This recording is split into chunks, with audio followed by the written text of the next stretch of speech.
నమస్కారం. నేను మీ పని Bhaskar, Dilsukh Nagar, Hyderabad. Welcome to Pasumarthi Jyotishyalayam. Please do subscribe my channel for more videos. Video నచ్చినట్టయితే లైక్ చేయండి, మీ బంధుమిత్రులు శ్రేయోభిలాషులకి కూడా షేర్ చేయండి. ఈ వీడియోలో మనము మరొక వర్గచక్రం గురించి తెలుసుకునే ప్రయత్నం చేద్దాము. గత కొన్ని వీడియోలుగా మనం షోడశ వర్గ చక్రాల గురించి తెలుసుకుంటూ వస్తున్నాం. అలాగే నవగ్రహ దశలు నడిచేటప్పుడు ఆ గ్రహం మేషం నుంచి మీనం వరకు ఉన్నట్టయితే ఎటువంటి ఫలితాలు ఇస్తుంది అనే అంశాన్ని కూడా మనము సామాన్యమైన ఫలితాలు తెలుసుకునే ప్రయత్నం చేస్తున్నాం. మళ్ళీ వ్యక్తిగత జాతకం అనేది ఎప్పుడూ కూడా వేరుగా ఉంటుంది. ఒకళ్ళ జాతకం ఉన్నట్టు ఒకళ్ళు ఉండదు. ట్విన్స్ జాతకమే, కవల పిల్లల జాతకమే ఒకసారి రాశి చక్రంలో గ్రహస్థితి అలాగే ఉంటుంది, నవాంశలో అలాగే ఉంటుంది. కానీ ఫలితాలు అనేవి మారుతూ ఉంటాయి. ఒక్కొక్కళ్ళు ఒక్కో రకంగా చదువుతారు, ఒక్కొక్కళ్ళు ఒక్కొక్క రంగాన్ని ఎంచుకుంటారు, ఒక రంగంలో నిష్ణాతులు అవుతూ ఉంటారు. కాబట్టి వాటికి మళ్ళీ మనం షష్టాంశ వర్గ చక్రాన్ని పరిశీలించాలి, D60. త్వరలో దాన్ని కూడా మనం తెలుసుకోబోతున్నాం. అలాగే ఈ వీడియోలో మనం చతుర్వింశాంశ లేదా కవేదాంశ వర్గచక్రం అని చెప్పని తెలుసుకునే ప్రయత్నం చేద్దాం. ఈ D40 గత వీడియోలో D30 గురించి తెలుసుకున్నాం. ఈ వీడియోలో D40 వర్గచక్రం గురించి తెలుసుకునే ప్రయత్నం చేద్దాం.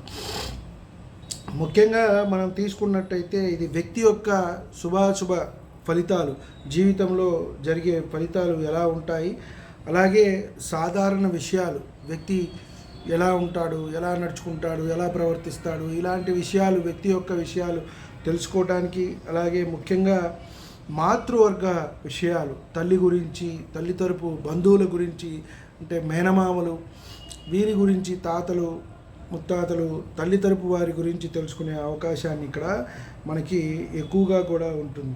అలాగే జీవితంలో ఎప్పుడు స్థిరపడతారు ఏమిటి, కొంతమంది అంటూ ఉంటారు పితృదోషాలు అని. ఈ పితృదేవతలు అనేది తల్లి తరపున అంటాము, తండ్రి తరపున అంటాం. కాబట్టి ఇక్కడ మాతృదోషాలు అని చెప్పనే మనము సంబోధించము. కాబట్టి తల్లి తరపు నుంచి ఏమన్నా కర్మఫలమైన సుఖదుఖాలు ఉన్నాయా, దోషాలు ఉన్నాయా అనేది ఇక్కడ మనకి కేతువు నుంచి తెలుస్తుంది. తండ్రి తరపు నుంచి మనకి రాహు నుంచి తెలిసే అవకాశం ఉంటుంది రాశి చక్రంలో. కాబట్టి గత జన్మ కర్మఫలం ఏమైనా పట్టి పీడిస్తున్నదా, ఇబ్బంది పెడుతోందా అనే అంశాన్ని మనం రాశి చక్రంలో నవాంశలోనే కాకుండా ఈ D40లో గురించి కూడా మనము D40 వర్గచక్రంలో కూడా మనం పరిశీలించవచ్చు, కొంత లోతైన విశ్లేషణ చేయవచ్చు. ఇవాళ రేపు ఎవరు చూడట్లేదు, ఇది సిస్టమ్ ఇచ్చేస్తుంది, డిఫాల్ట్గా 16 వర్గ చక్రాలు ఇచ్చేస్తుంది. కాబట్టి వారికి ఎక్కడ కావాలో అవి చూసుకొని చెప్పేస్తున్నారు. వినే ఓపిక అవసరం కూడా వచ్చిన వాళ్ళకి ఉండట్లేదు. ఇదివరకు అంటే ఒక జాతకం ఒక రోజు పట్టేది, ఒక పెద్ద బుక్లో వేసి ఇచ్చేవాళ్ళు. జనాలు కూడా అంత ఆతృతగా వినేవాళ్ళు. వాళ్ళ ఎవరికి టైం కూడా లేదు కాబట్టి అలా వెళ్ళిపోతుంది. సరే, మనకి ఏమైనా సరే ఈ జాతక చక్రంలో ఈ భావాలు ఎక్కువగా పరిశీలించడానికి మనం పంచమము, నవమాన్ని మనం ఎక్కువగా చూస్తూ ఉంటాము. వీటికి భావకారకుడు గురువు. మనం రాశి చక్రంలో తీసుకున్నట్టయితే పంచమానికి భాగ్యానికి రవిని కూడా కొంతమంది చూస్తారు, గురువుని కూడా చూస్తారు. అలాగే శుభభావాలు వచ్చి పంచమము, లగ్నము, పంచమము, భాగ్యము, ఈ 3 భావాలు. ఎందుకంటే లగ్న పంచమ భాగ్యాధిపతి, లగ్నం కేంద్రం కూడా అవుతుంది కాబట్టి పంచమము, నవమాన్నే మనం ఎక్కువగా తీసుకుంటాం. దీనికి గురువు కారకుడుగా ఉంటాడు. అశుభ భావాలు వచ్చేటప్పటికి షష్టమం, అష్టమం, వీటికి తీసుకున్నట్టయితే శని కారకుడుగా ఉంటారు. కొంతమంది షష్టానికి కుజుడిని కూడా కారకత్వం వహిస్తారు, కుజుడిని కూడా తీసుకుంటారు, శనిని కూడా కొంత ఇక్కడ తీసుకుంటారు. అష్టమానికి, వ్యయానికి అయితే శని కారకుడు, షష్టానికి కూడా శనిని పరిశీలించడం అనేది ఇక్కడ మనకి ఎంతైనా సూచిస్తుంది. అలాగే ఈ కవేదాంశ వర్గ చక్రంలో లగ్నాధిపతి మరియు రాశి చక్రంలో లగ్నాధిపతులు మిత్రులై ఉంటే కనుక శుభ ఫలితాలు ఇస్తుంది అని చెప్పారన్నారు. కాబట్టి అక్కడ రాసుకుని రావాలి మనం. రాశి చక్రంలో ఎవరు లగ్నాధిపతి ఎవరయ్యారు, షష్టాధిపతి ఎవరు, సప్తమాధిపతి ఎవరు, అష్టమాధిపతి ఎవరు, లగ్న పంచమ భాగ్యాధిపతులు ఎవరు, కొంత చూస్తూ ఉంటే మనకి గుర్తుండిపోతుంది. అలాగే ఇక్కడ కూడా మనకి కవేదాంశ వర్గ చక్రంలో కనుక ఆ లగ్నాధిపతి మిత్రులు అవటం, వాళ్ళే అవటం అయితే కనుక మంచి జరుగుతుంది అని చెప్పడం జరిగింది. వీళ్ళు ఎల్లప్పుడూ కూడా శుభ ఫలితాలు అనేవి ఇస్తారు. ఇక్కడ చతుర్వింశాంశ లేదా కవేదాంశ వర్గచక్రం D40 ఇది. అలాగే ఈ వర్గచక్రంలో అన్ని గ్రహాలు కూడా గురుడు మరియు రాశిచక్ర లగ్నాధిపతి మధ్య ఉంటే వ్యక్తికి అభివృద్ధి అనేది ఉంటుంది, సంతోషం ఉంటుంది, శుభ ఫలితాలు ఉంటాయి, శుభకార్యాలు జరుగుతూ ఉంటాయి, జీవితంలో మంచి జరుగుతుంది అని మనం ఇక్కడ చెప్పవచ్చు. అలాగే ఈ వర్గచక్రంలో అన్ని గ్రహాలు కూడా గురువు మరియు పంచమాధిపతుల మధ్య ఉంటే వ్యక్తి ఆధ్యాత్మిక రంగం వైపు వెళ్తాడు. కొంతమంది మనం చూస్తూ ఉంటాం, ప్రవచనకర్తలుగా ఉంటూ ఉంటారు, పండితులుగా ఉంటారు, గుళ్ళో పూజారులుగా ఉండటము, ఇట్లా పుణ్యకార్యాల వైపే వారు ఉంటూ ఉంటారు. కొంతమంది ధర్మకర్తలుగా కూడా ఉంటూ ఉంటారు, ఆధ్యాత్మిక రంగంలో ఉంటారు, కొంతమంది సన్యాసం తీసుకోవటం. వీరికి మళ్ళీ రకరకాలైన కాంబినేషన్స్ ఉంటాయి. మనం లాస్ట్ వీడియోలో ఒకటి తీసుకుందాం, సన్యాసానికి ఎటువంటి కారకత్వాలు వహిస్తాయి అని చెప్పని. అలాంటి శుభ ఫలితాలన్నీ కూడా ఉంటాయి. ఆధ్యాత్మిక గురువుల వద్ద ఉండటము, వారి ఆశీర్వచనం తీసుకోవటము జరుగుతూ ఉంటుంది. అలాగే వర్గచక్రంలో అన్ని గ్రహాలు గురుడు మరియు రాశిచక్ర నవాంశాధిపతి మధ్యలో ఉంటే ఎక్కువగా తీర్థయాత్రలు చేయటం, పుణ్యనది స్నానాలు చేయటం కొంతమంది అలవాటుగా పెట్టుకుంటారు. అన్ని పుణ్యనదుల్లో కూడా గురువు మారినప్పుడు చేయటము, అలాగే మహాలయ పక్షాలు వస్తాయి అప్పుడు పిండ ప్రదానాలు చేయటము, అలాగే గురువు మారినప్పుడు గురువు ప్రతి నదిలో కూడా సంవత్సరం పాటు ఉంటారు, 12 నదుల్లో మారుతూ ఉంటారు కాబట్టి అదే గురు సంచారం, గురువు మారటం. అప్పుడు వెళ్ళి కూడా పిండ ప్రదానాలు చేయటం, పితృదేవతలకు ఆ నదికి పూజలు చేయటం, ఇలాంటివన్నీ ఉంటాయి. అలాగే సత్సంగాలు చేయటం, మంచి పలుకులు పలకటం, యాత్రలు చేయటం, దేవతా ప్రతిష్టలు చేయటం, ఇవన్నీ కూడా జరుగుతూ ఉంటాయి అని మనం చెప్పవచ్చు. అలాగే ఈ వర్గచక్రంలో అన్ని గ్రహాలు శని మరియు రాశిచక్ర షష్టాధిపతుల మధ్య ఉంటే వ్యక్తికి ఎక్కువగా అనారోగ్యం సూచిస్తూ ఉంటుంది, అశుభాలు ఎక్కువగా జరుగుతూ ఉంటాయి ఎక్కువగా కూడా. అలాగే షష్టాధిపతి కానివ్వండి, అష్టమాధిపతి మధ్యలో ఉన్నట్టయితే, శని మధ్యలో ఉన్నట్టయితే, పాపగ్రహాల మధ్యలో ఉన్నట్టయితే ఎక్కువగా ప్రమాదాలు కూడా జరిగే అవకాశం అనేది ఉంటుంది అని మనము చెప్పవచ్చు.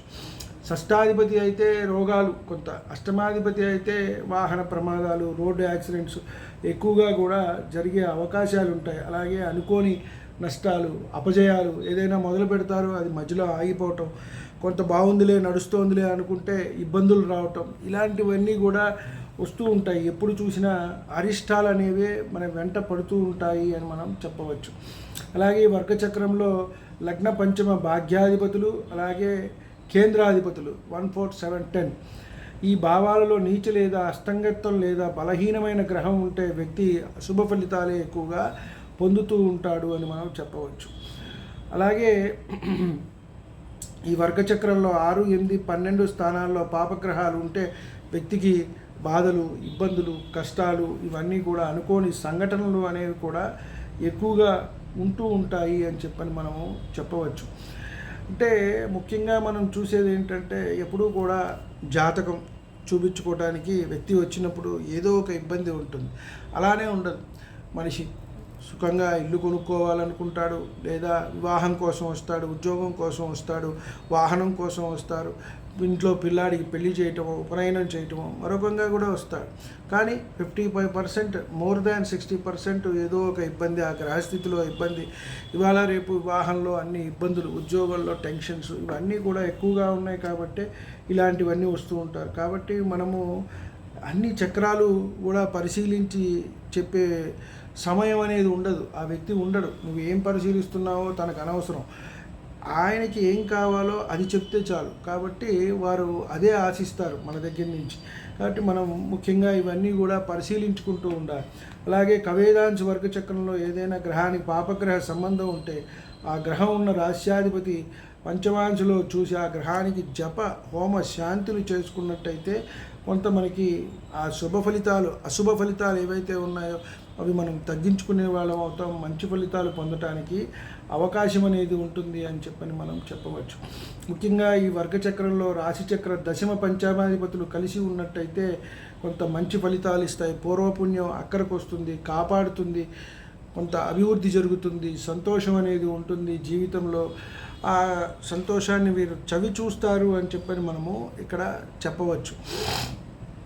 కొంత ఎప్పుడైనా సరే మనము ఏ వర్గ చక్రాన్ని పరిశీలించినా రాశి చక్రం, నవాంశ చక్రం ఎక్కడైనా సరే వచ్చేటప్పటికి పాపగ్రహాలు సంబంధం అనేది ఉంటే కొంత ఇబ్బంది ఉంటుంది.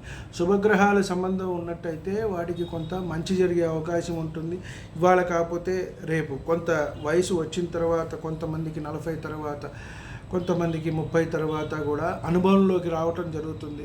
ఆ దశలు ఎప్పుడు వస్తున్నాయి అనేది ముఖ్యం. మహర్దశ అనేది మనకి చాలా ప్రామాణికం. వ్యక్తికి లగ్న పంచమ భాగ్యాధిపతి దశలు, అలాగే కేంద్ర కోణాధిపతుల కలయిక దశలు రావటం అనేది ఎంతైనా సరే మంచిది. సరే, ఇవన్నీ అనుభవంలోకి రావాలి అని అంటే వ్యక్తికి ఆయుర్దాయం కూడా ముఖ్యమే.